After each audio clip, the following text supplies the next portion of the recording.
નમસ્કાર, મહામંથનમાં હું નેહા આપનું સ્વાગત કરું છું। એરપોર્ટ પરથી નીકળતા લોકો આંખમાં આંસુ અને છુપાવેલા મોઢા। અમેરિકા જવાનું સપનું એ ભારતીયોનું જાણે કે ડ્રીમ બની જાય છે। હવે આ જે મામલો છે જેની દુનિયાભરમાં ચર્ચાઓ થઈ રહી છે કે જેમાં અમેરિકામાં ગેરકાયદેસર રહેતા લોકો સામે ટ્રમ્પ સરકારે કડક કાર્યવાહી કરી છે, જેમાંથી 104 ભારતીયોને ભારત ડિપોર્ટ કરવામાં આવ્યા છે। પણ આ બાબતનું સત્ય આપણને તમામ લોકોને દેખાય જ છે કે એ લોકો ગેરકાયદેસર હતા। જોકે એ જ કેટલાક લોકો હતા કે ડોનાલ્ડ ટ્રમ્પની સરકાર આવે તેના માટે હવનો કરીશું। આપણા ત્યાં તો મંદિર પણ બનાવી દેવામાં આવ્યું હતું। આટલી બધી હોમ હવન પ્રાર્થના આપણે જેના માટે કરતા હતા એ ડોનાલ્ડ ટ્રમ્પે સ્પષ્ટ ભાષામાં કહ્યું હતું કે દરેક ઇલીગલ ઇમિગ્રન્ટને ક્રિમિનલ માને છે। જે આંકડા સામે આવ્યા છે તેમાંથી ઇમિગ્રેશન એન્ડ કસ્ટમ્સ એન્ફોર્સમેન્ટ કે જેણે 15 લાખ ગેરકાયદેસર ઇમિગ્રન્ટ્સની યાદી પણ તૈયાર કરી દીધી છે અને જેમાં 18,000 ભારતીયો પણ સામેલ છે અને અત્યારે 104 લોકોને ડિપોર્ટ કરવામાં આવ્યા છે। આ લોકોને પાછા મોકલવામાં જો કે અમેરિકાએ 6 કરોડનો ખર્ચો પણ કર્યો અને ભારતીયોને મિલિટરી વિમાનમાં પાછા પણ મોકલ્યા છે। યુએસ આર્મીનું વિમાન અમૃતસરમાં લેન્ડ થયું। ભારતીયોને પાછા મોકલ્યા પણ કેવી રીતે મોકલ્યા? હાથમાં હથકડીઓ બાંધીને, પગ બાંધેલા હતા। અનેક કલાકો, લગભગ 40 કલાક જેટલો સમય આવી સ્થિતિમાં રાખવામાં આવ્યા અને પાછા આવેલા લોકો કહી રહ્યા છે કે વોશરૂમ પણ નહોતા જવા દેવામાં આવતા અને એટલે જ હવે આ મુદ્દો ચર્ચાનો વિષય બન્યો છે અને આ મુદ્દે રાજનીતિ અને આક્ષેપોનો વોર શરૂ થઈ ગયો છે। હવે ચારે બાજુ લોકો કહી રહ્યા છે કે યુએસએ આવું નહોતું કરવું જોઈતું, ડિગ્નિટી જાળવવી જોઈતી હતી। જ્યારે સવાલ ડિગ્નિટી જાળવવાની આવે છે ત્યારે પ્રશ્ન એ છે કે યુએસ જ્યારે એ છે કે તમે ગેરકાયદેસર છો અને યુએસનો કાયદો પણ એ છે કે જો તમે ક્રિમિનલ છો તો તમને હથકડી બાંધવાની જ છે। ભારતીય કાયદા હેઠળ કામ નથી થતું। આવી રીતે લાવવામાં આવ્યા છે અને તે લોકોના ક્લિયર સંદેશ છે કે જો તમે બોર્ડર ક્રોસ કરશો તો આ જ થશે। જો કે અમેરિકાની દ્રષ્ટિકોણથી તેમના માટે આ યોગ્ય અને જરૂરી પણ હશે। જો કે હવે અમેરિકાથી ડિપોર્ટ કરાયેલા આ લોકો સાથે થયેલા જે વર્તનને લઈને કોંગ્રેસે આક્ષેપ કર્યા છે અને 5 ફેબ્રુઆરીએ 140 કરોડના ભારતીયોના અપમાનનો દિવસ ગણાવી દીધો છે। જો કે હવે ડિપોર્ટ કરવામાં આવેલા ભારતીયોની વ્યથા સાંભળીને ભારતીયો અમેરિકા પર ફિટકાર વરસાવી રહ્યા છે। સાથે સાથે લાખો રૂપિયા ભરીને જે લોકો ઘર ગીરવે મૂકીને અમેરિકા કમાવા ગયેલા લોકો માટે કપરા દિવસો શરૂ થઈ ગયા છે અને તેને જ લઈને આ મામલો હવે રોજગારી સાથે પણ જોડવામાં આવી રહ્યો છે। લોકોનું કહેવું છે કે જો ભારતમાં યુવાઓને યોગ્ય રોજગારી મળી રહેતી હોત તો આજે આ પ્રકારની સ્થિતિ ન જોવા મળી હોત। જો કે હવે સવાલ તો એ થાય છે કે અમેરિકામાં ભારતીયોના થયેલા અપમાનનું સત્ય શું છે? ડિપોર્ટ થયેલા ભારતીયો મુદ્દે વિપક્ષે કેમ વિરોધ કર્યો? ધરપકડથી ડિપોર્ટેશન સુધીની ભારતીયોની આપવીતી શું છે? આ મુદ્દે કરીશું આજનું મહામંથન।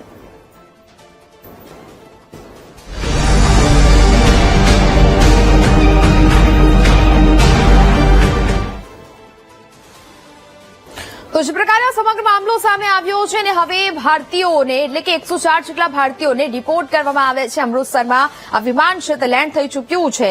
6 કરોડનો ખર્ચો કરીને અમેરિકાએ આ તમામ ભારતીયોને અહીંયા મોકલ્યા તો છે, પરંતુ સવાલ આખરે એ વિડીયોને લઈને થઈ રહ્યા છે। વિડીયો જે સામે આવ્યો કે જેમાં જે ભારતીયોને ડિપોર્ટ કરવામાં આવવાના હતા એ તમામ લોકોના હાથ અને પગમાં હથકડીઓ બાંધવામાં આવતી હતી। એટલે આને જ લઈને હવે લોકો સવાલ કરી રહ્યા છે કે આખરે આ લોકો ગેરકાયદેસર રીતે ગયા છે, તે લોકોએ ગુનો કર્યો છે માનીએ છીએ, પરંતુ આ પ્રકારે આતંકવાદીઓ જેવી સજા આખરે તેમને કેમ કરવામાં આવી રહી છે? આ મુદ્દે હવે ભારતીયોમાં પણ રોષ જોવા મળી રહ્યો છે। લાખો અને કરોડો રૂપિયા ખર્ચીને એજન્ટો થ્રુ ત્યાં ગયેલા લોકો પોતાના ઘર પણ અહીંયા ગીરવે પડ્યા છે, દાગીનાઓ પણ અહીંયા ગીરવે પડ્યા છે અને આવી પરિસ્થિતિમાંથી સામનો કરીને તે લોકો ગયા હતા અમેરિકા પૈસા કમાવા માટે, રોજગારી મેળવવા માટે અને તેમને આ પ્રકારે ડિપોર્ટ કરવામાં આવ્યા। આ તમામ લોકોને કાઢી મૂકવામાં આવ્યા। ભારત પોતપોતાના દેશ કોલંબિયા જેવો શહેર કે જેને પોતાના નાગરિકોને લેવા માટે એક વિમાન મોકલ્યું। સવાલ તો ત્યાં પણ થઈ રહ્યા છે। કોંગ્રેસ કહી રહ્યું છે કે કોલંબિયા જેવો એક નાનો દેશ કે જે પોતાના નાગરિકો માટે વિમાન મોકલી શકે છે તો પછી ભારત કેમ નહીં? અને તેમને આ જ મુદ્દે સરકાર પાસે જવાબો માંગ્યા છે. જો કે હવે આ સમગ્ર મુદ્દાને લઈને આપણે તમામ લોકો જાણીએ છીએ કે જ્યારે પણ ત્યાં ચૂંટણી હતી અમેરિકામાં ત્યારે ભારતમાં પણ ક્યાંક હવાનો થયા અને ક્યાંક ત્યાં અમેરિકી લોકો જે લોકો હતા તે લોકોએ પણ કહ્યું હવાનો કર્યા હતા. ભારતીયો જે અમેરિકામાં વસે છે તે લોકોએ પણ હવાનો કર્યા, પ્રાર્થનાઓ કરી, પૂજાઓ કરી, અર્ચના કરી કે ટ્રમ્પની સરકાર આવે. અને આ જ ટ્રમ્પની સરકાર કે જેમના માટે તમે પ્રાર્થના કરી હતી અને તેમને જ આ લોકોને કગેડી મૂક્યા છે. જોકે અમેરિકામાં એ પ્રકારની નીતિ અને નિયમ છે તેને જ આધારે આ કાર્યવાહી કરતા હોવાનું પણ લોકો કહી રહ્યા છે. પરંતુ હવે સવાલ પણ અહીંયા એ છે કે આ લોકો જે લોકોને ડિપોર્ટ કરવામાં આવ્યા છે 104 લોકો, હજી 18,000 ભારતીયો ત્યાં રહેલા છે જે આવી રીતે ગેરકાયદેસર રીતે ત્યાં વસવાટ કરી રહ્યા છે. આગામી દિવસોમાં આ લોકો પર પણ કાર્યવાહી છે તે થઈ શકે છે. જ્યારે એરપોર્ટ પરથી ભારતીયો આવી રહ્યા હતા બહાર ત્યારે તે લોકોની આપવીતી વ્યથા, કેટલાક લોકોના આંખોમાં આંસુ હતા, કેટલાક લોકો પોતાનું મોઢું છુપાવી રહ્યા હતા કે હવે ઘરે જઈને શું જવાબ આપીશું. ગેરકાયદેસર રીતે એક તો ગયા પહેલા તો લાખો ને કરોડો રૂપિયા ખર્ચ્યા, હવે આ લોકો ભારતમાં આવીને શું કરશે? આ પ્રકારની જે પરિસ્થિતિ છે તે ઉદ્ભવી છે. હાલ તો શક્તિસિંહે શું નિવેદન આપ્યું તે પહેલા સાંભળી લઈએ.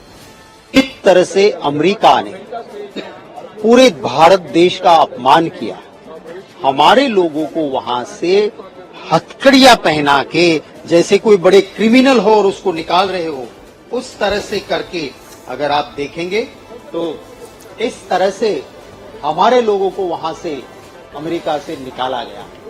क्या है विदेश नीति हमारे देश की? हमारे लोगों का कहीं पर भी अपमान होता है तो वो एक इंसान का नहीं पूरे देश का भारत माता का अपमान है. उनको लाने के लिए अगर कुछ ऐसी चीज भी थी तो मोदी जी क्या अपना हवाई जहाज नहीं भेज सकते थे? क्या उसको ग्रेसफुली सम्मान के साथ हमारे नागरिक है हम नहीं ला सकते थे? नहीं लाए. हम मांग क्या करते हैं? हम कहते हैं कि आइए प्रधानमंत्री जी बताइए देश को, आप गए थे अमेरिका, हमें तो दूसरे की राजनीति में दखल देना नहीं है, वो हमारा एक नीति रही, फिर भी आप गए वहां. अब की बार ट्रम्प सरकार करके आए थे और यही ट्रम्प आने के बाद, और उसमें सबसे ज्यादा मेरे गुजरात के लोग हैं, गुजरातीज है, मोदी जी भी गुजरात के हैं, तो दर्द नहीं होता है उनको कि इतना अपमान क्यों हम सहन करें? તો હવે આ સમગ્ર જે મુદ્દો સામે આવ્યો છે તેમાં હવે રાજનીતિ પણ શરૂ થઈ ગઈ છે. કોંગ્રેસ દ્વારા આક્ષેપો પણ લગાવવામાં આવ્યા છે, તેનો જવાબ વિદેશ મંત્રીએ પણ રજૂ કર્યો.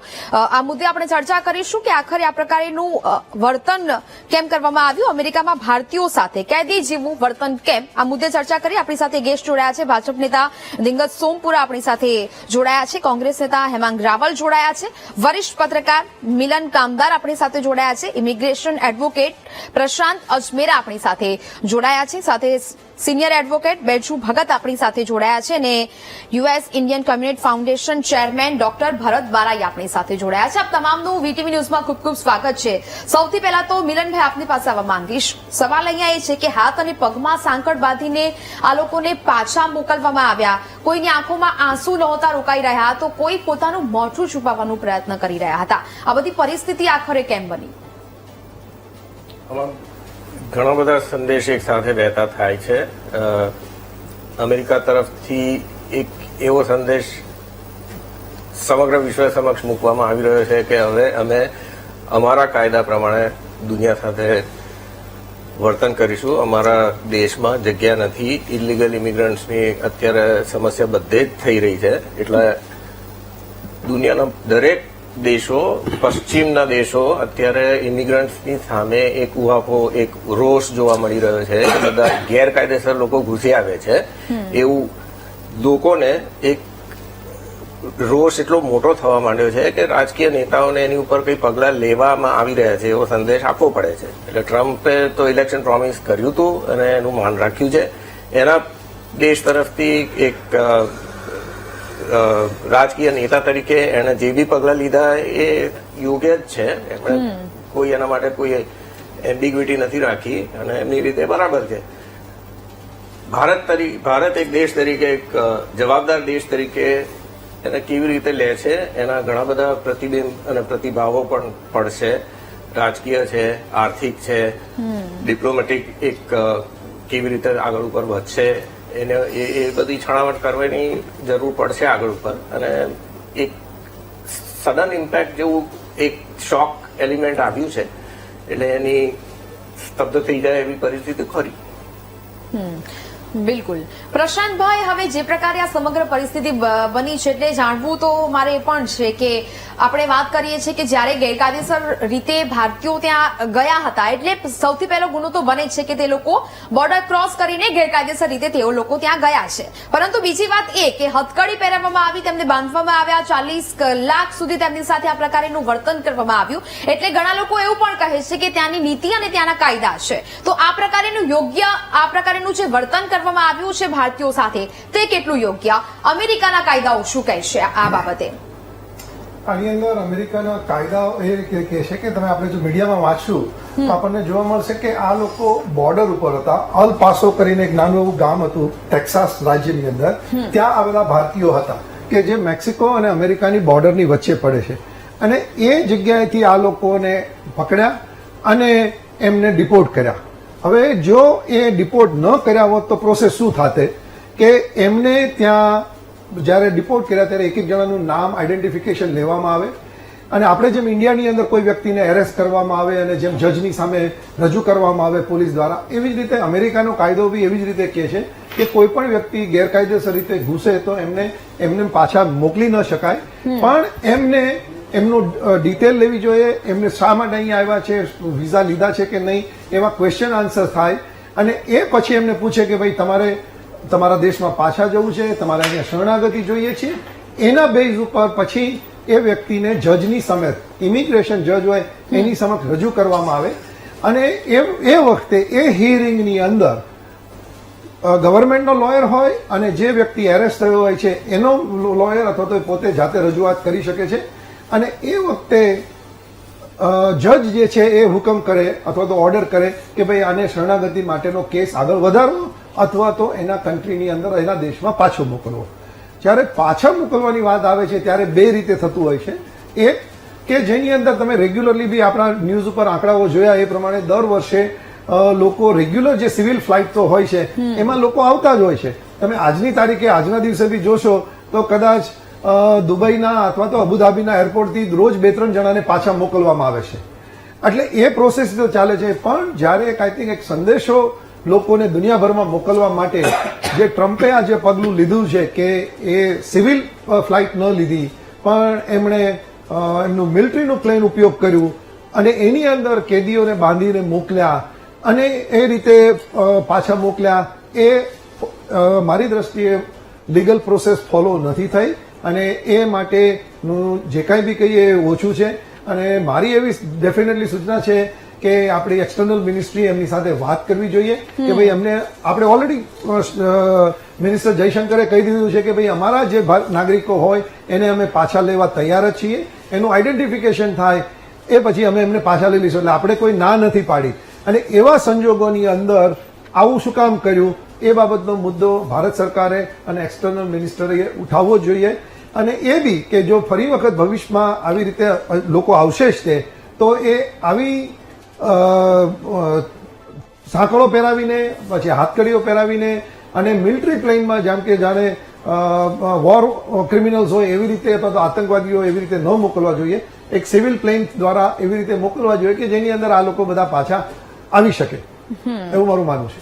ઓકે ડોક્ટર ભરત, હવે જે પ્રકારે આ સમગ્ર આખો મામલો છે, 5 ફેબ્રુઆરીએ જે આ તમામ લોકોને, 104 લોકોને ભારત ડિપોર્ટ કરવામાં આવ્યા, અમૃતસર પર આ પ્લેન છે તે લેન્ડ થયું, પરંતુ સવાલ અહીંયા એ છે કે હાથ અને પગમાં જે પ્રકારે હથકડીઓ બાંધવામાં આવી, ને અત્યારે પ્રશાંતભાઈ પણ કહ્યું કે જે પ્રકારે મિલિટરી પ્લેનમાં તે લોકોને મોકલવામાં આવ્યા એ નહોતું થવું જોઈતું હતું, પરંતુ આ પ્રકારેનું વર્તન જ્યારે એક આતંકવાદી હોય, કેદી હોય, તે પ્રકારે આ તમામ લોકોને પાછા લાવવામાં આવ્યા. આપણે તમામ લોકો જાણીએ છીએ કે ભારત અને અમેરિકાના સંબંધો કેવા છે, આ સંબંધનું પણ ક્યાંક માન ના રાખવામાં આવ્યું, અને આ પ્રકારનું વર્તન જે ભારતીયો સાથે કરવામાં આવ્યું, આપણે તમામ લોકો એ પણ જાણીએ છીએ કે લાખો અને કરોડો રૂપિયા ખર્ચીને લોકો ત્યાં જાય છે, કાયદેસર રીતે પણ ઘણા લોકો ત્યાં વસ્યા છે અને ગેરકાયદેસર રીતે પણ લોકો વસ્યા છે. શું પ્રતિક્રિયા આપશો?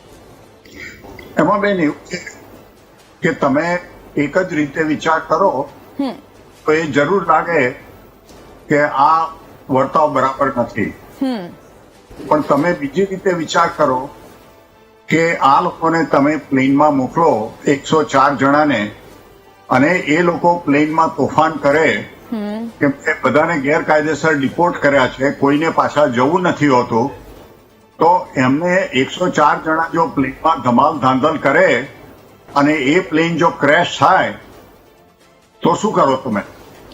એટલે એ લોકોને કોઈ રીતે કંટ્રોલમાં રાખવા પડે. હવે આમાં એવું છે કે બેન, જે લોકો ગેરકાયદેસર આવતા હોય છે ને એક બબ્બે એવા એરપોર્ટ પરથી ટેક થતા હોય છે, તો એર ઇન્ડિયાના પ્લેનમાં આવે અને એમને પાછા એ જ ફ્લાઇટમાં મોકલી દેતા હોય છે, ત્યારે કોઈને હાથકડી નથી પહેરાવતા.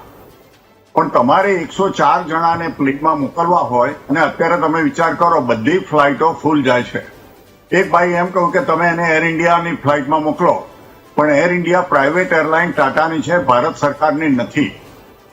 અને જો એર ઇન્ડિયા પાસે પ્લેન વધારે હોત તો અત્યારે એમને શિકાગો, ન્યુયોર્ક, હ્યુસ્ટન બધી જગ્યાએ ફ્લાઇટો શરૂ કરવી છે. એટલે અત્યારે તમે ચાર્ટર કરવા જાઓ પ્લેન ત્યારે બહુ ડિફિકલ્ટ છે. એટલે આનો એક જ રસ્તો છે કે જો ભારત સરકાર પોતાના મિલિટરી પ્લેન મોકલે, કેમ કે સિવિલિયન પ્લેન તમે મોકલો.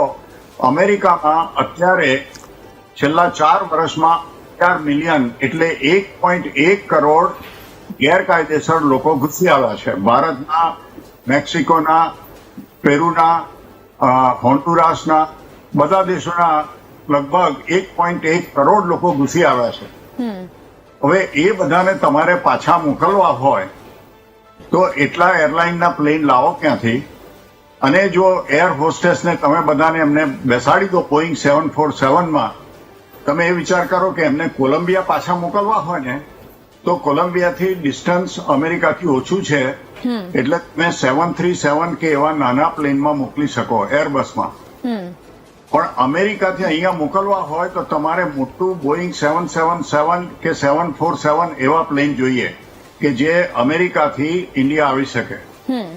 હવે એવા પ્લેન તમને મળે ક્યાંથી? અને તમે એમાં આ લોકોને બેસાડ્યા અને જો લોકોએ તોફાન કર્યું, એર હોસ્ટેસને હોસ્ટેજ લીધી, તો આખું પ્લેન ક્રેશ થઈ જાય તો એ મરી જાય, પાયલોટ મરી જાય, એર હોસ્ટેસ બધા મરી જાય. હવે આપણે વાત સાચી છે કે બધાને એટલે હાથ કડી પહેરાવો એટલે માટે કે એ લોકો પ્લેનની અંદર કોઈ ધમાલ ધાંધલ ન કરે. હવે એનો મિડલ રસ્તો એ જ આવે કે જો ભારત સરકાર એમની પાસે પ્લેન મોકલે તો એ લોકો એમને પ્લેનમાં બેસાડી દે, પછી તમારે જે તોફાન કરવું હોય તો કરજો, ના કરવું હોય તો ના કરશો. પણ એમાં તમે એર ઇન્ડિયાનું પ્લેન ચાર્ટર હોય કે ભારત સરકારનું મિલિટરી પ્લેન હોય, જો જે થવાનું હોય થાય. એટલે એનો આ જ રસ્તો નીકળે. બાકી જો અમેરિકન સરકાર એમણે ચાર્ટર કરેલા પ્લેનમાં મોકલશે કે મિલિટરી એરક્રાફ્ટમાં મોકલશે તો રીતે એમની ઉપર રિસ્ટ્રેન્ટ કે જેથી એ પ્લેનમાં ધમાલ ધાંધલ કરીને તોફાન ના કરે એ માટે એમને કરવું જ પડશે. અને બીજું છે બેન કે આ છે ને અત્યારે બધું ટીવીમાં દેખાય છે એટલે ખરાબ દેખાય છે, પણ ખરેખર દર વર્ષે અમેરિકાથી લાખો લોકોને ડિપોર્ટ કરવામાં આવે છે. હું તમને થોડા આંકડા આપું એટલે આંખ ખુલશે. અત્યારે લગભગ 37,000 લોકો ટેક્સાસમાં ડિટેન્શન સેન્ટરમાં છે, જુદા જુદા દેશોના. એમાંથી એમ માનવું છે કે ભારતના લગભગ 17,000 લોકો છે. બીજો પ્રોબ્લેમ ઇન્ડિયન ગવર્મેન્ટને એ થાય છે કે બાંગ્લાદેશી, પાકિસ્તાની, અફઘાન જે બધા છે એ કહે છે કે અમે ઇન્ડિયાથી આવ્યા છીએ અને અમે અમારો પાસપોર્ટ ખોઈ નાખ્યો છે. હવે ઇન્ડિયન રોહિંગ્યા લોકો, પાકિસ્તાની લોકો એ બધા ભારતમાં ઘૂસપેઠ કરવા માટે દેખાવમાં તો બધા સરખા દેખાય. એટલે ઇન્ડિયન ગવર્મેન્ટે પણ વેરીફાય કરવું પડે કે આ ખરેખર ભારત દેશના છે કે આ બાંગ્લાદેશી, પાકિસ્તાની અને અફઘાન લોકો જેમને ભારતમાં ઘૂસણખોરી કરવી છે તો આ રીતે આવે. એટલે બીજો પ્રોબ્લેમ એ છે. અને ઘણા દેશીઓ એવા હોશિયાર હોય છે કે એમનો પાસપોર્ટ ફેંકી દેતા હોય છે. એટલે હવે અમેરિકન ગવર્મેન્ટ અને ઇન્ડિયન ગવર્મેન્ટ કેવી રીતે પ્રૂવ કરે કે આ લોકો ખરેખર ભારતના છે?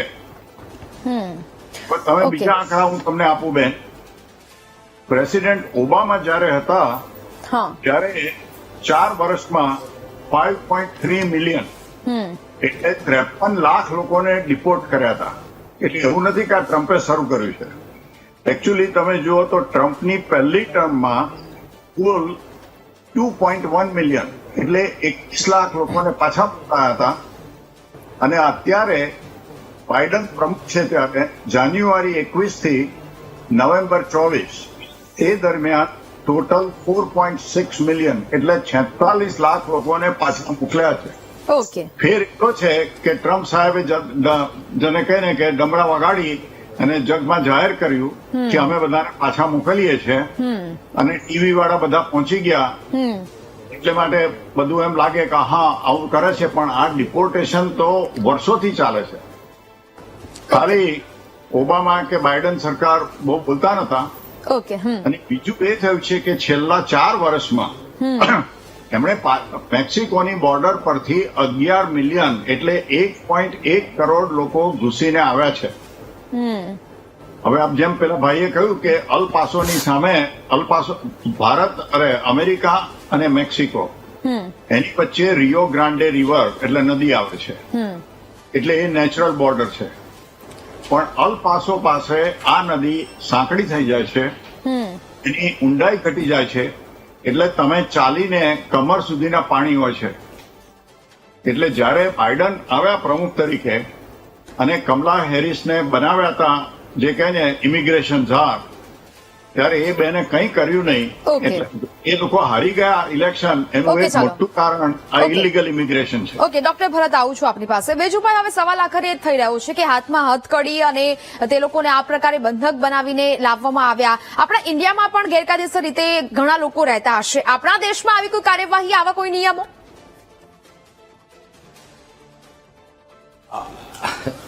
At the outset, good evening to all the panelists. And my personal view is that this is very inhuman and in bad taste. But this is only my personal view. It doesn't work like that with America. Because in America, there is a standard operating procedure since 2012. And believe me, they have not deviated a bit from that operation procedure. Because restraint is a procedure. You are allowed to handcuff. And women and children were never handcuffed. And this is not happening since today. Okay. It has been happening since 2009. Okay, If you see figures 2009, 10, every year somewhere. ગુજરાતીમાં થોડું સમજાવશો તો થોડું વધારે સારું રહેશે, કારણ કે આપણા દર્શકો છે તે ચોક્કસ. 2009 થી દર વર્ષે 500 થી 1000 ઇન્ડિયન્સને પાછા મોકલે છે ને સ્ટાન્ડર્ડ ઓપરેટિંગ પ્રોસિજર જે લોકોનું છે 2012માં આવ્યું ત્યારથી અત્યાર સુધીમાં દર વર્ષે જેવી રીતે મોકલે છે એવી રીતે જ મોકલ્યા છે. દર વર્ષે હેન્ડકફ કરીને જ મોકલે છે. આજે પર્સનલ ચાર્ટર્ડ એરક્રાફ્ટ હોય કે તમારું આ મિલિટરી એરક્રાફ્ટ હોય, handcuffing is a procedure basically. ને અમેરિકાના standards of handcuffing are different from Indian standards. કારણ કે ઇન્ડિયામાં સુપ્રીમ કોર્ટ અને બીજી કોર્ટોએ કીધું છે કે હેન્ડકફ નહીં કરવું, ને કરવું હોય તો સ્પેસિફિક રીઝન્સ હોય તો જ કરવું, કે એવી તો હોય. વેરેસ અમેરિકામાં વેનેવર ધેર ઇઝ અરેસ્ટ માણસને કરે એટલે હેન્ડકફ કરવું જરૂરી છે, એ એસ્કેપ ના કરે કે ડેન્જરસ ના થઈ જાય, એટલે દેટ ઇઝ ધ પ્રોસિજર. એટલે અમેરિકન્સ એ લોકોના પ્રોસિજર પ્રમાણે ચાલે છે. ને 2012 થી આ વખતે કઈ જુદું કર્યું એમાં એવું કશું છે જ નહીં. જે વસ્તુ એ લોકો દર વર્ષે કરે છે એ જ વસ્તુ કરે છે. આઈ ડોન્ટ નો આટલો બધો હોબાળો કેમ લોકો કરે છે.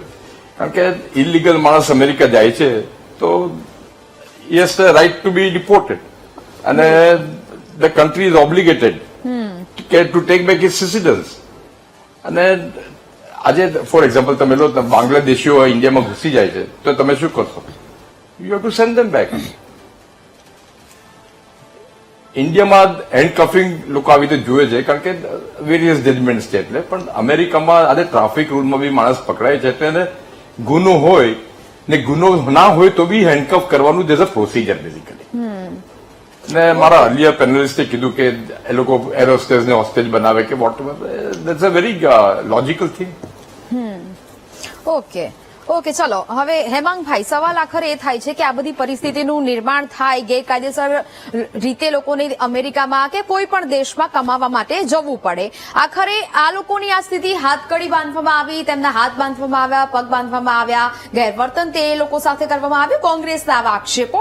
ભારતીયો લાખો રૂપિયા ખર્ચીને વિદેશમાં સ્થાયી થવા તો જાય છે, પરંતુ માન્યું કે આ લોકો ગેરકાયદેસર રીતે ગયા પણ છે. પરંતુ એવી તો આ લોકોની શું મજબૂરી રહી હશે કે વિદેશોમાં આ લોકોને આવી રીતે ગેરકાયદેસર રીતે પણ જવું પડે છે, કારણ કે આ પ્રકારની સ્થિતિ ત્યારે જ નિર્માણ પામે છે ક્યારે કે એ લોકો ગેરકાયદેસર રીતે ત્યાં વસ્યા છે અને અમેરિકા એક ગુનો માને છે તેને. જો ગેરકાયદેસર વિશે એ લોકો ત્યાં વસેલા હોય અથવા તો ત્યાં પકડાયા હોય તો એક કન્ટ્રી તરીકે અમેરિકા એને પાછું મોકલી શકે છે, એનું કોઈ વાંધો નથી. પણ મારે તમને એ કહેવું છે કે આપણે તો વિશ્વગુરુ છીએ, આપણે તો વિશ્વગુરુ છે અને આપણા નેતા જે છે એ તો વિશ્વના સૌથી મહાન નેતા છે અને આપણા આ વિશ્વના મહાન નેતાના આવા નાગરિકોને આ પ્રમાણે હાથકડી પહેરીને મોકલવાના હોય? આ કઈ રીતનું? આપણા નેતાએ તો ત્યાં થઈને કીધું હતું કે નમસ્તે ટ્રમ્પ, અહીંયા 100 કરોડનો ખર્ચો કરીને અમદાવાદમાં ટ્રમ્પ માટે આટલી મિજબાનીઓ કરી અને ત્યાં વારંવાર બોલે છે my friend Trump, my friend Trump, અને માય ફ્રેન્ડે તો એનિમી જેવું વર્તન કર્યું. મારે અહીંયા બંને પેનલિસ્ટ જે અમેરિકાના વરિષ્ઠ એક લોયર્સ છે અને એક બીજા જે છે કોમ્યુનિકેશનના કોઈ છે, એ બંનેને મારે પૂછવું છે કે તમે બધા તો ત્યાં સ્થાયી થયેલા છો, પણ જ્યારે કોઈ આવા વ્યક્તિને હાથકડી પહેરાવવામાં આવે અને આજ સુધી જો એક વ્યક્તિ એવું કહેતા હોય અહીંયા પેલા એડવોકેટ છે કે પહેલા પણ આવી રીતે મોકલવામાં આવેલા છે, એક વિડીયો તો બતાવો. આ વિડીયો જે છે ને એ સ્પેશિયલ ત્યાંથી અમેરિકાએ ઉતારીને ભારત દેશની 140 કરોડ જનતાનું અપમાન કરેલું છે. આજે હું આ ટીવી ડિબેટમાં આવ્યો ત્યારે મેં હાથમાં આ જ રીતે હથકડી પહેરેલી છે અને આ મેં એટલા માટે પહેરેલી છે, હું અહીંયા 15 મિનિટ અહીંયા ઉભો છું ને નેહા, આને હું સહન નથી કરી શક્યો. અને આ જે અપમાન છે ને આ અપમાન એ અત્યારે 140 કરોડ આપણા દેશના નાગરિકોનું અપમાન છે અને આ અપમાન, આ હથકડી જે છે એ ખાલી પેલા 107 જણને નથી પહેરાઈ, આ અમેરિકાએ આપણા દેશ ઉપર એક તમાચો મારેલો છે. તમે વિચાર કરો કે હથકડી પહેરીને 40 કલાક સુધી આપણા દેશના નાગરિકોને વિમાનની અંદર એમને વોશરૂમ જવું હોય તો પણ આરોટતા મોકલવામાં આવ્યા. શરમ આવી જોઈએ આપણી દેશની સરકારને કે આ રીતની પરિસ્થિતિ અત્યારે ઉત્પન્ન કરેલી છે. ખાસ નિયમ મારે કેવું છે, ડિપ્લોમેટિક તાકાત હોવી જોઈએ. અત્યારે આ બધા મિત્રો અહીંયા બોલી રહ્યા છે, અમેરિકાનો કોમ્યુનિકેશનના પેલા ભાઈ જે બોલી રહ્યા છે અથવા તો આપણા બીજા લોયર બોલી રહ્યા છે કે હથકડીનો કાયદો છે પણ ડિપ્લોમેટિક તાકાત હોય ને તો એ કાયદો પણ હટી જાય. હું તમને એક વાત કરું, 1999ની બેચના દેવ્યાની ખોબાગરડે જેને 2012ની અંદર ત્યાં ઇન્ડિયન એમ્બેસીમાં જોબ કરતા હતા અને 2012માં મનમોહન સિંહની સરકાર હતી, એમને ત્યાં એક નાના કાનૂન હેઠળ કોઈ એમના ત્યાં કામવાળી બાઈ આવતી હતી, મેડ આવતી હતી, ઇન્ડિયન હતી અને એના પૈસાના વેતનના કાનૂનના અનુસંધાનમાં એમને પકડવામાં આવ્યા અને એમને પણ હાથકડી પહેરાવવામાં આવી. મનમોહન સિંહે ડિપ્લોમેટિક પ્રયત્ન કર્યા, સરકારે કર્યા, એ લોકો ના માન્યા, હાથકડી પહેરાઈને એક જ વખત રજૂ કર્યા અને નક્કી કર્યું એમને કે આ સ્પેશિયલ કેસની અંદર આમને હથકડી પહેરાઈને પાછા મોકલવાના છે. થયું શું? મનમોહન સિંહની સરકારે ઇન્ડિયાની એમ્બેસીની અંદર, ત્યાં ઇન્ડિયાની એમ્બેસીની અમેરિકાની એમ્બેસી હતી એની બહાર મોટા પથ્થરો હટાયા હતા, એ એમને સિક્યુરિટી માટે મૂક્યા હતા, એ હટાવડાવી લીધા ક્રેન બોલાવીને અને એ તો હટાવી દીધા. પોલીસ જે છે એની ડિપ્લોયમેન્ટ ઓછું કરી દીધું અને અમેરિકન સરકાર ઉપર આનેથી વધારે દબાણ લાવવા માટે થઈને અમેરિકન એમ્બેસીમાં આવતો દરેક નાસ્તો, દરેક ભોજન એનું બહાર ક્લિયરન્સ કરવાનું ચાલુ કરી દીધું. અમેરિકાના રાજદૂતોને સ્પેશિયલ એરપોર્ટના પાસ આપવામાં આવ્યા હતા, એ પાસ પાછા ખેંચી લીધા. નાક દબાયું ને અમેરિકા સીધું થઈ ગયું. દેવ્યાની ખોબાગરડેને પ્રેમથી સન્માનથી અહીંયા મોકલવામાં આવ્યા અને અમેરિકાના વિદેશ મંત્રીએ ખેદ વ્યક્ત કર્યો કે આ દેવ્યાનીના કેસની અંદર અમારેથી ભૂલ થઈ છે. આવું કરવાની હિંમત હોવી જોઈએ, આવું કરવાની તાકાત હોવી જોઈએ. કોલંબિયા જેવો નાનો દેશ છે, એ દેશ પોતાનું વિમાન મોકલે, અરે ગમે તેટલું દૂર વિમાન હોય, 5000 નોટિકલ માઇલ હોય, 10,000 નોટિકલ માઇલ હોય, દેશના વિમાનો છે શેના માટે? આપણા દેશના નાગરિકોને અપમાન સહન કરવા માટે છે. અને અમેરિકાનું એ પણ લશ્કરી વિમાન, મારા દેશની અંદર અમેરિકાના લશ્કરી વિમાનને ઉતારવાની પરમિશન કોણે આપી? પરમિશન જ ના અપાય. લશ્કરનું વિમાન છે, લશ્કરના વિમાનને પરમિશન, પણ આ તો એ લોકો છે કે જેને પઠાનકોટની અંદર ISI ને પઠાનકોટના બેઝની અંદર બોલાયેલા હતા. આ તો એ લોકો છે કે જેને અમેરિકાની અંદર, આપણા આ લોકો એ છે કે જેને પાકિસ્તાનની અંદર પણ ત્યાં એમના વડાપ્રધાનને સાલ આપવા માટે ઉતરી આવ્યા હતા. આપણા દેશની સિક્યુરિટીના થ્રેટ સામે પણ પ્રશ્નો અત્યારે ઉભા થયેલા છે. મને તો દુઃખ થાય છે કે આપણા દેશના નાગરિકોને આ રીતે પાછા લેવામાં આવે. અરે ભૂલ છે, કરી છે એમણે, ને તો દેશમાં શાંતિથી લાવો અને શાંતિથી લાવવા માટે થઈને આવા બધા જે અહીંયા ફોનમાં અત્યારે ટીવીમાં બોલી રહ્યા છે કે અંદર જઈને હેડ હોસ્ટેસને આમ કરી દે ને તેમ કરી દે, આવું કરી દે, તેવું કરી દે, આ બધું છે ને એક દેશના નાગરિક તરીકે તમે ભારતીય હોય ને તો પણ તમે ટ્રમ્પનો જે બચાવ કરી રહ્યા છો ને એ પણ દેશનું અપમાન છે. તમને પણ દેશના લોકો જોઈ રહ્યા છે. તમારે તો ત્યાં એક જણ લોયર છે, એક જણ ઇન્ડિયા અમેરિકા કોમ્યુનિકેશનના હેડ છે. તમારા જેવા લોકોએ તો દબાણ ઊભું કરવું જોઈએ અને અમેરિકાને નાક દબાવવું જોઈએ. અરે ભારત દેશની અંદર બાંગ્લાદેશનું જયારે યુદ્ધ ચાલતું હતું ત્યારે અમેરિકાનો 7મો નૌકા કાફલો આવી ગયો હતો. ઇન્દિરા ગાંધીએ કહી દીધું નિક્સનને કે ભાઈ તમારો નૌકા કાફલો આવ્યો છે પણ પાછો નહીં જાય, અને છેલ્લે નૌકા કાફલોને ઉભો રાખી દેવો પડ્યો. આ હિંમત હોવી જોઈએ. ખાલી વિશ્વગુરુ બનીને ખાલી અહીંયા પાછળ પીઠ થપથપાવવાની જરૂર નથી. આ દેશને અત્યારે ઇન્દિરા ગાંધી જેવા સક્ષમ નેતૃત્વની જરૂર છે. ઓકે દિગ્ગજભાઈ, હવે એ દરેક સરકારનો અધિકાર છે. હું આ મારા શબ્દો નથી બોલી રહી, કારણ કે મેં એક ભારતીયનું ટ્વીટ છે તે વાંચ્યું હતું. એક દરેક સરકારનો અધિકાર છે કે એમના દેશમાં ગેરકાયદેસર રહેતા લોકોને સ્વદેશ પરત મોકલે, પરંતુ એક નાગરિકોનું અપમાન અને નિમ્ન ગણવાની અમેરિકન સરકારની વૃત્તિ સ્વીકાર્ય નથી. આપણી સરકારે આના વિશે રિસ્પોન્ડ કરવું જોઈએ, નહીં તો અમેરિકા હજુ પણ વધારે અપમાન કરશે. મને વિશ્વાસ છે કે ભારત અમેરિકાને આ મુદ્દે જવાબ આપશે. એટલે કે હજી પણ કેટલાક લોકો એવા છે કે જેમનામાં ઉગ્ર રોષ તો છે, પરંતુ સરકાર પાસે કંઈક આશા રાખીને બેઠા છે. બહુ સરસ, આજે બહુ ગંભીર અને સારા મુદ્દા પર આપણે ભેગા થયા છે. કોંગ્રેસના નેતાને કંઈક પાણી ઠંડુ પીને વ્યવસ્થા કરી આપો. થોડાક ઉગ્ર થયા છે, શાંત પણ ઉગ્ર એટલા માટે થયો છું સાંભળવા દો, હવે દેશની સાંભળો. પ્રજાનું અપમાન થયેલું છે. આપણા દેશની આ પ્રજાની ઉગ્રતા જ આ વાત નથી. થઈ રહી છે. આ લોહી ઉકળે છે ભાઈ. આ લોહી ઉકળતું હોય ત્યારે તમારે તમારા વોટ અને તમારા નેતા પહેલા તો ઉભા કરવાના છે. તમારા મતદારો નથી, તમારી પાસે નેતાઓ નથી, તમારી પાસે એમએલએ નથી, તમારી પાસે એમપી નથી, તમારો લોકાધિકાર નથી. તમને કોઈ અત્યારે પ્રજા સ્વીકારવા તૈયાર નથી અને તમે અમેરિકાના નાગરિકોની અત્યારે ચિંતા કરો છો. અમારા દેશના વડાપ્રધાન અત્યારે અમેરિકાના નાગરિકોની ચિંતા કરવા માટે બેઠા છે. અમારે ચિંતા કરવાની કોઈ જરૂર નથી. એના માટે અમારા નાગરિક છે, અમારા વડાપ્રધાન છે, અમારા વિદેશ પ્રધાન છે. હાથ કડી પહેરવાનો આપણે શોખ છે. હાથ કડી પહેરવાનો શોખ છે. આ શોખ છે આપનો. આ શોખ છે આપનો શોખ છે. આપણો શોખ આપને મુબારક હો. આપણો શોખ આપને મુબારક હો. બીજી વાત, હેમાંગભાઈ, આ રીતે ચર્ચા નહીં થઈ શકે. આપણે શાંતિથી ચર્ચા કરવાની છે ને જવાબ લેવાના છે. હું તમારી પાસે આવું છું. દરેકના પોતપોતાના શોખ હોય. કોઈને પણ હથકડી પહેરવાનો, કોઈને પાણી પીવાનો, વોટ એવર જે હોય. આપણી સાથે અત્યારે ચર્ચામાં જે અમુક મિત્રો જોડાયા છે, એક વરિષ્ઠ વકીલ પણ છે, એમણે પણ બહુ સારી વાત કરી. દરેક દેશના લો અને એન્ફોર્સમેન્ટના જે કાયદા હોય અલગ અલગ હોય. હાથકડીની જે વાત છે, હું અમેરિકા 10 વર્ષ રહ્યો છું, અવારનવાર અમેરિકા જઉં છું, તો અમેરિકામાં એક ખિસ્સા કાતરું પણ જો પકડાય ને હવે તો એને હાથકડી ઇમિડિયેટ પહેરાવવાનું ત્યાં એક પોલિસી છે, લો એન્ડ એન્ફોર્સમેન્ટની સિસ્ટમ છે. પહેલી વાત આ. બીજી વાત એ છે કે જયારે માસ ડિપોર્ટેશનની જયારે વાત આવે, એકાદ વ્યક્તિને જયારે ત્યાંથી ડિપોર્ટ કરવાનો આવે ત્યારે સમજી શકાય કે એને ઇન્ડિવિડ્યુઅલ એક પોલીસ ઓફિસર, ઇમિગ્રેશન ઓફિસર કે એન્ફોર્સમેન્ટ ઓફિસર એને અહીંયા વ્યક્તિગત એને મૂકવા આવે. એવું હું જયારે અમેરિકા અવર જવર કરું છું ત્યારે મેં નજરે આવું જોયેલું છે ને ઘણા લોકોને આવી રીતે આવતા જોયેલા છે. પણ મને ખ્યાલ નથી હોય, મારી સાથે પ્લેનમાં કોઈ આવી રીતે ડિપોર્ટેશન થયું હોય તો મને ખ્યાલ ના હોય કે એ વ્યક્તિને શેના માટે ડિપોર્ટ કરવા. પણ પોલીસ ઓફિસર બેઠો હોય, એની ગન હોય અને પેલા માણસને હેન્ડકફમાં અહીંયા લાવવામાં આવે. એટલે હવે જયારે ડિપોર્ટેશન, માસ ડિપોર્ટેશનની વાત આવે, માસ ડિપોર્ટેશન એટલું ઇઝી નથી. એના યુનાઇટેડ નેશન્સના સિસ્ટમને એની ટ્રીટી પ્રમાણે એને ફોલો કરવું પડે.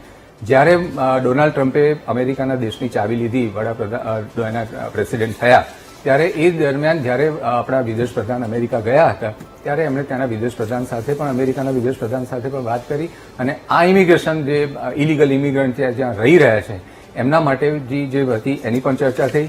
અને આપણા વડાપ્રધાન નરેન્દ્રભાઈ મોદીએ પણ ડોનાલ્ડ ટ્રમ્પને જણાવ્યું છે કે જે કાયદેસર રીતે થતું એ રીતે તમે ડિપોર્ટેશન કરીને અમારા નાગરિકોને પાછા મોકલી શકો છો. હવે માસ ડિપોર્ટેશનની વાત આવી, હાથકડીની વાત આવી. હાથકડી પહેરાવી છે એ એમના કાયદા પ્રમાણે પહેરાવી હશે, એની મારે ચર્ચા નથી કરી. પણ નેહાબેન, સૌથી વધારે હું મહત્વની વાત એ ગણું છું કે આ માસ ડિપોર્ટેશન સિવાય જયારે કોઈ નાગરિક જયારે અહીંયા આવતા હતા ખોટી રીતે, અહીંયા એમને લાવવામાં આવતા હતા, ત્યારે એમને એરપોર્ટ ઉપર હેરાનગતિ થતી હતી, એમને પૈસાની લેવડ દેવડમાં હેરાનગતિ થતી હતી, એમને જેલમાં જવું પડતું હતું. અત્યારે તમે વિચારો કે એરપોર્ટ પર ઉતર્યા એટલે એમને માનભેર એમના ગામ સુધી પોલીસ જાપ્તામાં એમને પહોંચાડવામાં આવે છે. જે પરિવારનો વ્યક્તિ ઘણા વખતથી કે થોડા વખતથી લાપતા હોય ને એને ઘેર પહોંચાડવામાં જો સરકારની આવી મદદ થઈ હોય તો સરકારને આપણે આવી મદદને સ્વીકારવી જોઈએ કે આપણે હાથકડી સુધી વાત જવી જોઈએ. જે માનો દીકરો ઘણા વખતથી લાપતા હોય અને ખબર ના કે મારો દીકરો ક્યાં છે ને આજે જે પરત આવ્યો હોય અને એ પરત હેમખેમ પાછો આવ્યો, આપણે એની ખુશી લેવાની છે કે આપણે હાથકડીની વાત કરવાની? હાથકડી એ લીગલ પ્રોસિજર છે, કાયદાકીય પ્રોસિજરથી મારી પાસે એવી તાકાત નથી કે હું આ ડિબેટમાં એની ચર્ચા કરી શકું. હાથકડી પહેરાવનારે જયારે પહેરાવી હશે ત્યારે એના કાયદા પ્રમાણે જ પહેરાવી હશે. અમેરિકાની સિસ્ટમ, જયારે આજે આપણા લોયર આપણી સાથે છે, સિનિયર આપણા ભરત બારાઈ આપણી સાથે છે, અમેરિકાની જે પ્રોસિજર એવી છે કે જેમ એમ કહ્યું એ પ્રમાણે કોઈ પણ આઈડેન્ટિફાય થાય ઇલીગલ રેસિડેન્ટ યા અપ્રવાસી તરીકે રહેતો સાબિત થાય ત્યારે એને ઇમિગ્રેશન કોર્ટમાં લઈ જવો પડે. ઇમિગ્રેશન કોર્ટમાં એને પ્રૂવ કરવો પડે કે આ કયા કન્ટ્રીનો છે. એ પ્રૂવ થયા પછી એને જે તે દેશમાંથી એનું ઇમિગ્રેશન ઇમરજન્સી ટ્રાવેલ ડોક્યુમેન્ટ લેવું પડે. કોઈ પણ પ્રકારના ટ્રાવેલ ડોક્યુમેન્ટ વગર કોઈ પણ વ્યક્તિ ટ્રાવેલ કરી નથી શકતો. એના ભાગરૂપે એનું ટ્રાવેલ ડોક્યુમેન્ટ તૈયાર થાય અને એ તૈયાર થયા પછી એને જે તે કન્ટ્રીમાં એને પરત મોકલવામાં આવે. હવે સિવિલ એરલાઇનમાં જયારે આપણે આવી પાસે આપણી જો કોઈ જોગવાઈ ના હોય, માન સન્માનની વાત છે. કોવિડ વખતે આપણા મિત્રો ક્યાં હતા? વિદ્યાર્થીઓ જયારે યુક્રેનમાં ફસાયા હતા ત્યારે આપણે આપણા ફ્લાઇટ અહીંથી એમને લેવા ગયા હતા. માનધરે બધા જ વિદ્યાર્થીઓને પાછા લાવ્યા. કોવિડ વખતે પણ આપણે ઘણી સેવાઓ આપણા નાગરિકો માટે કરી.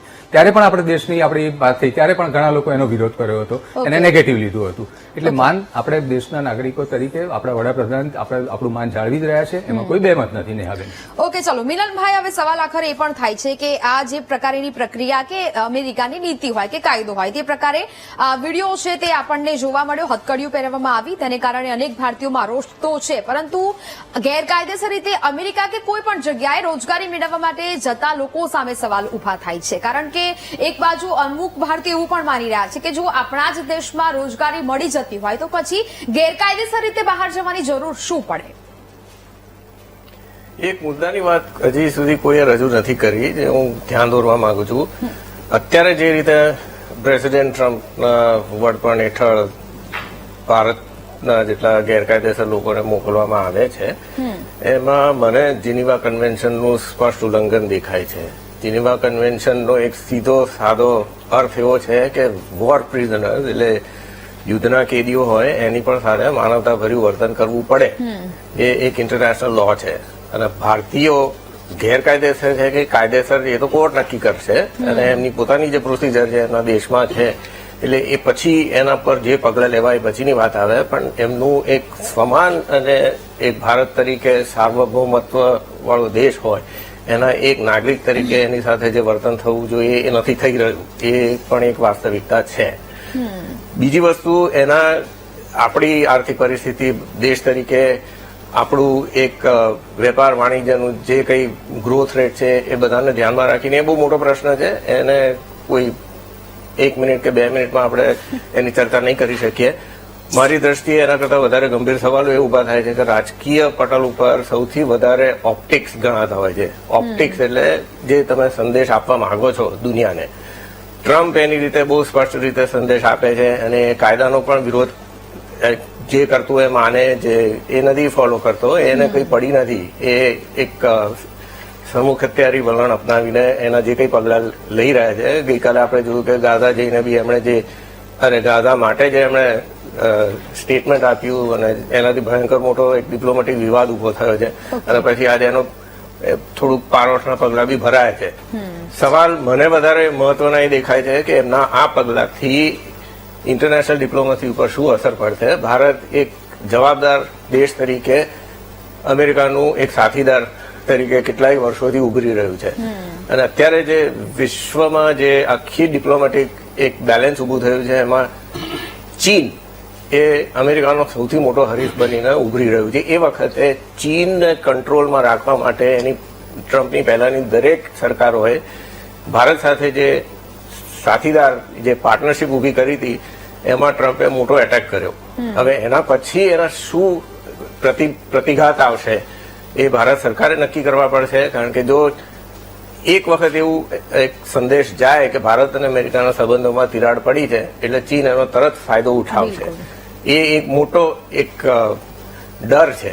અને એના પછી બીજો આવશે કે ભારતનું જે ઔદ્યોગિક રોકાણ અમેરિકામાં થઈ રહ્યું છે એને કેટલી અસર પડશે. એટલે અમેરિકનો માટે બી આજે અમેરિકાની ટેકનોલોજી સૌથી વધારે ભારતીયો ચલાવે છે અને જો ભારત સાથે આવું વર્તન એ કરે તો એનો શું પ્રતિઘાત આવશે કે એના શું રિપરકશન આવશે એ એમણે પછી વિચાર કરવો પડશે અને પછીથી જે પગલા લેવાશે કે એનું જે રીતે એમાં સુધારા વધારા કરવાની જરૂર પડશે એ વખતે બહુ મોડું થઈ ગયું હોય એવું કદાચ બની શકે. ઓકે ડોક્ટર ભરત, હવે સવાલ આખરે એ છે કે અમેરિકાએ ડિપોર્ટ કરેલા ભારતીયો સાથે જે વર્તનની આપણે ચર્ચા કરી રહ્યા છે, સાથે સાથે હવે કેટલાક ભારતીયોએ કટાક્ષ પણ કર્યો છે કે ભારતીયોને તમે આ રીતે ડિપોર્ટ કરી રહ્યા છો અને ચિહ્નિત કરી રહ્યા છો તો પાકિસ્તાન, બાંગ્લાદેશ અને શ્રીલંકાના નાગરિકોને અમેરિકા આવી રીતે ક્યારે ડિપોર્ટ કરશે? જો બેન, બધા જ કુલ 121 હું ડોક્ટર ભરત પરાય, હા, કુલ 121 દેશોના નાગરિકોને ડિપોર્ટ કર્યા છે અને બધાને આ જ રીતે ડિપોર્ટ કર્યા છે. ઓબામા હતા પ્રમુખ ત્યારે પણ આ રીતે કર્યા છે, બાઇડન હતા ત્યારે પણ કર્યા છે અને અત્યારે પણ કરે છે. અને મેં તમને કહ્યું તેમ એ જે પ્લેનમાં આવે એની સિક્યોરિટીને માટે એ લોકોને રિસ્ટ્રેન કરતા હોય છે. જ્યારે ટેક્સાસમાં ડિટેન્શન સેન્ટરમાં હોય છે. એક મિનિટ અટકાવવા માંગીશ, એટલે કે આવી રીતે જેટલી મોટી સંખ્યામાં ભારતમાં ડિપોર્ટ કરવામાં આવ્યા છે લોકોને, આવી પહેલા અગાઉ કોઈ આવો બનાવ નહીં બન્યો હોય કે જ્યાં મોટી સંખ્યામાં બીજા કોઈ દેશમાં આવી રીતે લોકોને ડિપોર્ટ કરવામાં આવ્યો હોય, જેમના હાથમાં હથકડી બાંધવામાં આવી હોય? બેન, એમાં એવું હોય છે કે જો તમે પ્લેન મોકલો ને તમારું, હા, તો તમને એમાં બેસાડી દે. એમને કોઈને હથકડી નથી પહેરાવતા. હા, એ જો પોતાના પ્લેનમાં મોકલે અમેરિકા એમના મિલિટરી કે સિવિલિયનમાં, તો પ્લેનમાં ધાંધલ ન કરે, તોફાન ન કરે અને એ પ્લેન ક્રેશ ન થાય એટલા માટે એ લોકો કરતા હોય છે. હવે આનો રસ્તો એક જ છે કે જો ભારત દેશ પોતાના સિવિલિયન કે મિલિટરી એરક્રાફ્ટ મોકલે એ લોકોને લાવવા માટે, તો જેવા એ લોકોને પ્લેનમાં મૂકે કોઈએ એને રિસ્ટ્રેન કરવાની જરૂર નહીં પડે.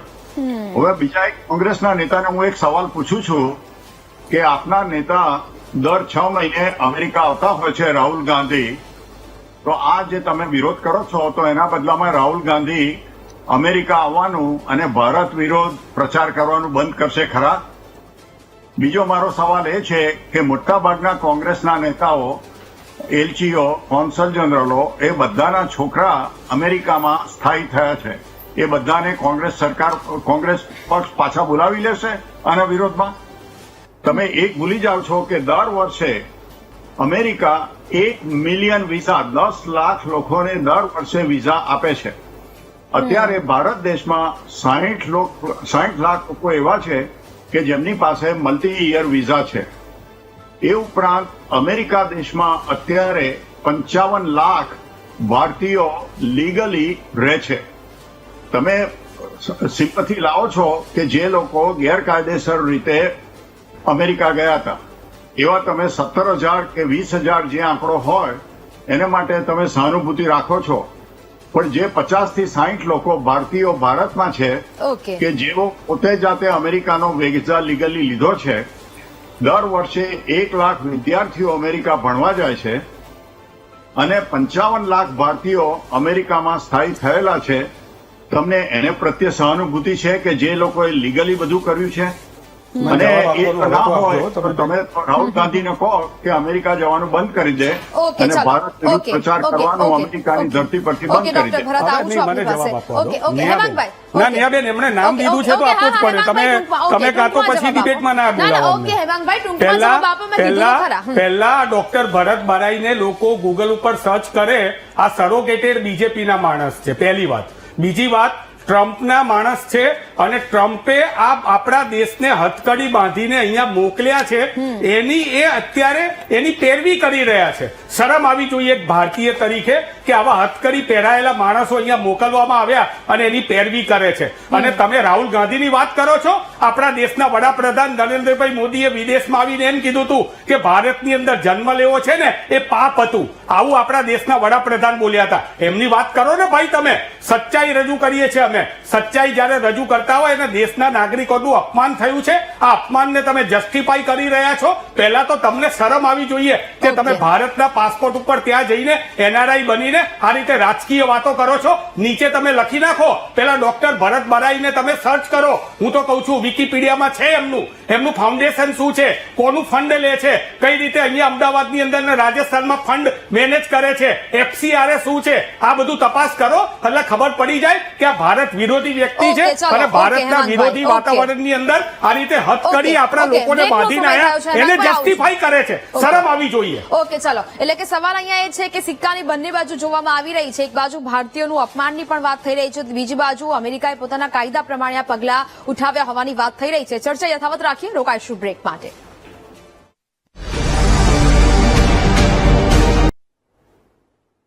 Welcome back. એટલે કે લાખો રૂપિયા ખર્ચીને અમેરિકામાં સ્થાયી થવા રહેવા માટે ગયેલા લોકો, ગેરકાયદેસર રીતે જે લોકો ગયા હતા એમાંથી 104 લોકોને ડિપોર્ટ તો કરવામાં આવે છે, તેમને ભારત પરત મોકલવામાં આવ્યા છે. પરંતુ કોંગ્રેસના જે આક્ષેપ કે 5 ફેબ્રુઆરીને 140 કરોડના ભારતીયોના અપમાનનો દિવસ ગણાવ્યો છે. પરંતુ પ્રશાંતભાઈ, સીધી જ આપના પાસે આવવા માંગીશ. અહીંયા એ પણ કેટલાક ડિપોર્ટ થયેલા લોકો છે જે અહીંયા ભારતમાં પરત ફર્યા, તે લોકો એવું પણ કહ્યું છે કે તમે ભારતીયોને ડિપોર્ટ તો કરો છો, પણ ઉબેર જેવી સેવાઓ જે અમેરિકામાં માઇગ્રન્ટ્સ કે ભારતીયો પર નિર્ભર છે તેના પર પાક્કી અસર જોવા મળશે. હવે તમને અમેરિકામાં જે ટેક્સીઓ છે તે પણ નહીં મળે. એટલે કે આ બધી અસરો અમેરિકામાં પણ થવાની. ગેરકાયદેસર રીતે જે લોકો આવે છે અને જ્યાં સુધી એમને અમેરિકામાં રહેવા માટેનો કોઈ હક નથી મળતો ત્યાં સુધી એ લોકો પોતાના સગાવાલા, મિત્રો અથવા તો એમને ત્યાં કોઈ જગ્યાએ કામ કરતા હોય છે. અને એ કામ કરવાની અંદર બંનેનો જેને કહેવાય ને કે લાભ આવી જાય છે કે જે વ્યક્તિ ગેરકાયદેસર ગયો છે એને રોજીરોટી જોઈએ છે, તો જે $10 કલાકના આપવા પડે દાખલા તરીકે, તો એના બદલે કદાચ એને $2-3 ઓછા આપી અને એ ધંધાદારી વ્યક્તિ એમને રાખતો હોય છે. જ્યારે આને એમ થાય કે ભાઈ મને મારી પાસે ત્યાંની વર્ક પરમિટ નથી, ત્યાંનું સોશિયલ સિક્યુરિટી કાર્ડ નથી, તો મને કામ કરવા નહીં મળે અને મને 10ના બદલે 8 મળતા હોય કે 7 મળતા હોય તો બી હું કરવા તૈયાર છું. તો આવી રીતે એ લોકો કામ કરતા હોય છે. બીજું અમુક કામ એવા હોય છે કે જે પશ્ચિમના દેશોમાં, જેમ કે અમેરિકા, કેનેડા, યુરોપની અંદર, કે જે ત્યાંના લોકો કામ કરવા નથી માંગતા, જેમ કે ટેક્સીની તમે જે વાત કરી. બીજું જે છે કે ઘરકામ કામ કરવાની, રેસ્ટોરન્ટની અંદર વાસણો સાફસૂફ કરવાની, સફાઈનું કામ કરવાની, આવા બધા જે મજૂરીના જે કામો હોય છે એ કામો આવા લોકો જે ગેરકાયદેસર આવતા હોય છે એ વધારે કરતા હોય છે અને એની અંદર કામ થતું હોય છે. આપણા જે ભારતમાંથી જે લોકો જાય છે એ જનરલી આવા કામોમાં ઇન્વોલ્વ નથી થતા હોતા, લેટિન અમેરિકન થતા હોય છે. પણ આપણા ભારતીયો ત્યાં ઓલરેડી ભારતમાંથી હોટલની અંદર, મોટલમાં છે, ગેસ સ્ટેશન છે, કન્વિનિયન્સ સ્ટોર છે, સબવે, એવા બધા જગ્યાએ રિટેલમાં કામ કરતા હોય છે અને ત્યાં બી એ રીતે કામ કરીને રહેતા હોય છે કે ભાઈ કામ કરવાવાળો વ્યક્તિ નથી મળતો, તો આવી રીતે ગેરકાયદેસર આવેલો વ્યક્તિ આપણે ત્યાં કામ કરી શકે. એટલે આ રીતનું થતું હોય છે. ઓકે, બેજુભાઈ, લાસ્ટ પ્રતિક્રિયા 1 મિનિટ. ઓકે, લાસ્ટ પ્રતિક્રિયા. નેહાબેન, મને 1 મિનિટ ટાઈમ આપજો. હા, હું બોલું અત્યારે? આપું. હા, ઓકે, ચાલો. ઓકે બેન, એક વાત હું સ્પષ્ટ કરી દઉં કે કોઈ દિવસ જે ભાઈએ વાત કરી કે ફાઉન્ડેશન રાજસ્થાન, ગુજરાત, એક વસ્તુ સ્પષ્ટ કરી દઉં કે મારી જિંદગીમાં 75 વર્ષમાં મેં કોઈ સરકાર પાસેથી કે કોઈ ફાઉન્ડેશન પાસેથી એક પૈસો લીધો નથી અને લેવાનો નથી. ભગવાને મને મારા પ્રોફેશનમાંથી પૂરતી કમાણી આપી છે અને કોઈ સરકાર પાસે કે કોઈ ફાઉન્ડેશન કોઈની પાસે ટ્રાવેલિંગ, રહેવાનો, ખાવાનો, પીવાનો કોઈ દિવસ મેં કોઈ પૈસો લીધો નથી. એટલે મહેરબાની કરીને આવા રાજકીય બનાવીને ખોટા આક્ષેપો ન કરશો. મારા મત પ્રમાણે જે લોકો ગેરકાયદેસર આવ્યા તેમણે ભારત દેશનું અપમાન કર્યું છે, એમણે ન કરવું જોઈએ. અને એ ઉપરાંત બીજું એ પણ જણાવવા માંગુ છું કે હું બીજેપીનો સભ્ય નથી, પણ નરેન્દ્રભાઈ મોદીનો હું સત્કાર કરું છું. એમણે ભારત દેશને માટે ઘણું કર્યું છે અને અભિવાદન કરું છું અને મને એમાં કોઈ શરમ નથી. ઓકે, સમયનો અભાવ છે. ઓકે, ચાલો હેમાંગભાઈ, લાસ્ટ પ્રતિક્રિયા. 1 મિનિટ. ના બેન, હવે મારે એમને એટલું કહેવું છે કે સુષ્મા સ્વરાજજી એમના ફાઉન્ડેશનના અધ્યક્ષ હતા, એમણે વોલેટ કરેલું છે, અમેરિકામાં લોકો જોડે પૈસા ઉઘરાવે છે, FCRA દ્વારા અહીંયા આવે છે. મારે એટલું જ કહેવું છે કે હથકડી પહેરાવી, ગેરકાયદેસર ઇમિગ્રન્ટ હતા, ભારતનું અપમાન કર્યું, એ હથકડી પહેરાવી એ યોગ્ય નથી. એટલું જો સ્વીકાર્યું હોત, તમે કોઈ પણ લો લઈ લો, દુનિયાના કોઈ પણ જીનેવા કન્વેન્શનની સાહેબે વાત કરી, હથકડી પહેરાવીને અહીંયા મોકલ્યા એ અપમાન છે. અને હજી સુધી સરકાર અને સરકારના પ્રવક્તા પણ હથકડી પહેરાવાને જસ્ટિફાઈ કરે છે, એ વાત ખોટી છે. ઓકે ચલો દિંગતભાઈ લાસ્ટ 1 મિનિટ લાસ્ટ પ્રતિક્રિયા. નેહાબેન, આ ચર્ચાને રાજકીયના બદલે હું થોડી બીજી રીતે વાત કરીશ.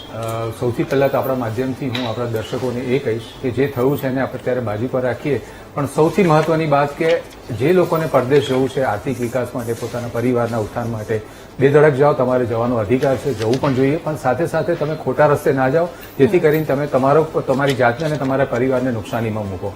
અને ત્યાં જવા માટે ઘણા બધા કાયદેસરના પગલાં છે. ખોટી રીતે જશો તો કોઈ પણ પ્રકારના ખોટા પગલાઓનો તમારે સામનો કરવો પડે. એટલે મહેરબાની કરીને આપણે અત્યારે આ રાજકીય ચર્ચા કે બીજી કોઈ ચર્ચા સિવાય હું અત્યારે આપણા દર્શકોને એટલું જ કહેવા માંગુ છું કે મહેરબાની કરીને તમારે જ્યારે પણ પરદેશ જવું હોય, તમે ભણવા જાઓ, ત્યાં કાયમી રહેવા જાઓ, તો એનો કાયદેસરનો રસ્તો અખત્યાર કરો. ખોટા માર્ગે જશો તો તમારે હેરાન થવું પડશે. એમાં અત્યારે તમે દાખલાઓ જોઈ રહ્યા છો. ઓકે ચલો બેજુભાઈ લાસ્ટ પ્રતિક્રિયા. I just want to say that we are missing the larger picture. Larger picture is કે highest visa નો immigration નો ફાયદો ઇન્ડિયન્સે ઉઠાવ્યો છે. H1B વિઝા હોય કે ટુરિસ્ટ વિઝા હોય, હાઈએસ્ટ ઇન્ડિયન્સ જાય છે અને ઇન્ડિયન્સ અત્યારે ટોપમોસ્ટ કંપનીમાં ટોપમોસ્ટ પોસ્ટ ઉપર બી છે. હવે ફોર અ ફ્યુ પીપલ જે ઇલીગલી ગયા હોય ને એના હેન્ડ કફિંગ માટે એટલો મોટો હોબાળો કરવો is a stupid thing to do. અને આજે લેટિન અમેરિકન કન્ટ્રીઝે ઘણા લોકોએ આ મુદ્દો ઉઠાવ્યો છે કે ભાઈ હેન્ડ કફિંગ કે મિલિટરી એરક્રાફ્ટમાં લાવવાની. આપણે બી આ મુદ્દો ઉઠાવી શકીએ છીએ. તમારે તમારું પ્લેન મોકલવું નથી. તમને જોઈએ છે કે અમેરિકા એના મિલિટરી એરક્રાફ્ટમાં આ લોકોને ડિપોર્ટ કરે ને પછી તમે તમારી રીતે કહો કે ભાઈ આને હેન્ડકફ નહીં કરવા. It doesn't work like that. It doesn't work at all like that. કારણ કે અમેરિકા એનું 2012 થી જેવી રીતે બધી જ કન્ટ્રીને પાકિસ્તાનીઓ કે શ્રીલંકનો કે કોલંબિયનો બધાને જે રીતે કરે છે એવી રીતે જ કરે છે મિલિટરી પ્લેનમાં. And this is a standard operating procedure.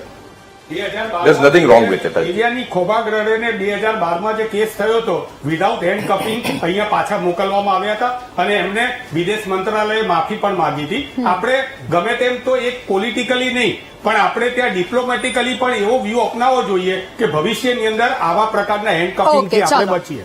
Okay ચલો દિંગતભાઈ, હેમાંગભાઈ, મિલનભાઈ, પ્રશાંતભાઈ, બેજુભાઈ અને ડોક્ટર ભરત, આપ તમામ લોકો અમારી સાથે જોડાયા, વાતચીત કરી તે બદલ આપનો આભાર. એટલે કે હવે લોકો હજી પણ એ આશા રાખી રહ્યા છે કે અમેરિકાએ જે અપમાન કર્યું છે તેનો ભારત કંઈક જવાબ આપે. અને બીજી તરફ એ પણ બાબત છે કે બરફમાં થીજી ગયેલા લોકોને જોઈને પણ જો લોકો નથી રોકાયા તો પછી હવે આ બધી ઘટનાઓ બની છે, હથકડીઓ પહેરાવીને રિપોર્ટ કરવામાં આવે છે, તો હવે આ બધું જોઈને લોકો વિદેશોમાં કે અમેરિકા જેવા દેશોમાં જતા પહેલા, ગેરકાયદેસર રીતે જતા પહેલા એક વખત વિચાર કરશે. નમસ્કાર.